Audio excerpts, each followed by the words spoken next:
নমস্কার বন্ধুরা, আমি সোনা সাহা। আর আজকে কার্টুন নয়, আমি স্বয়ং নিজে চলে এসেছি তোমাদেরকে গোপাল ভাঁড়ের গল্প বলতে। আর আজকের গল্প হলো সুক্ত হলে ভালো হতো। গোপাল ভাঁড় আর গোপাল ভাঁড়ের ছোটোবেলার বন্ধু দুজনে একসাথে দেখা। দুজনের অনেক গল্প জমেছিল, অনেক দিন পর দেখা যেহেতু, তাই দুজনে একে অপরের সাথে সুখ দুঃখ ভালো মন্দের গল্প শুরু করে দেয়। ছোটবেলার বন্ধুটি গোপালকে তার বাড়িতে দুপুরে খাওয়ার নিমন্ত্রণ করে। গোপালের মনে খুব আনন্দ। ছোটবেলার বন্ধু বলে কথা, বন্ধুর বাড়িতে যাবে বলে খুব সুন্দর সাজুগুজু করে চলে গেল দুপুরের খাওয়া খেতে। সেইখানে দুই বন্ধু মিলে জমিয়ে খাওয়া দাওয়া করলো। তারপরে তারা একসাথে অনেক সুখ দুঃখের গল্প শুরু করলো। বন্ধুকে কাছে পেয়ে ছোটবেলার বন্ধু গোপালের অনেক খাতির যত্ন করলো। তারপর দুজনের মধ্যে কথাবার্তা চলতে থাকে। ছোটবেলার বন্ধু কৌতূহলবশত গোপালকে জিজ্ঞাসা করলো, তা গোপাল, তোমার কয় ছেলে মেয়ে?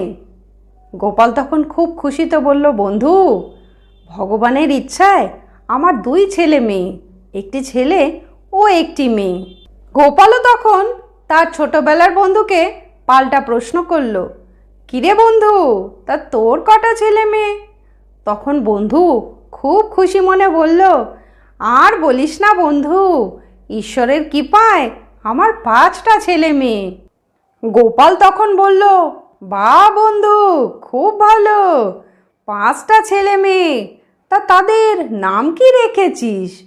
তখন ছোটবেলার বন্ধু খুব খুশি মনে এক এক করে নামগুলো বলতে থাকলো।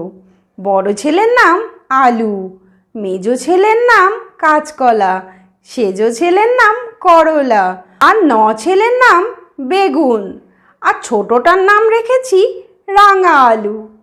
ঠিক সেই মুহূর্তে গোপাল তড়াক করে লাফিয়ে উঠল, উঠে বলল, না বন্ধু, একটু ভুল হয়ে গেছে।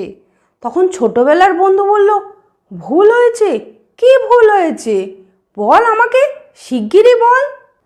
গোপাল হলো রসিক মানুষ, তাই সব জায়গায় তার রসিকতাপনা না করলে ভালো লাগে না।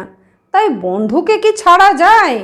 বন্ধুর ছেলেপুলের ওরকম নাম শুনে গোপাল একটা আজব কথা বলে বসলো।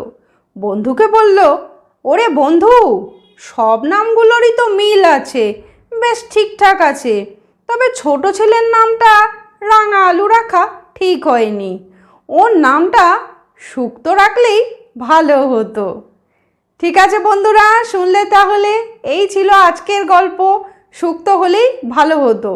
নমস্কার।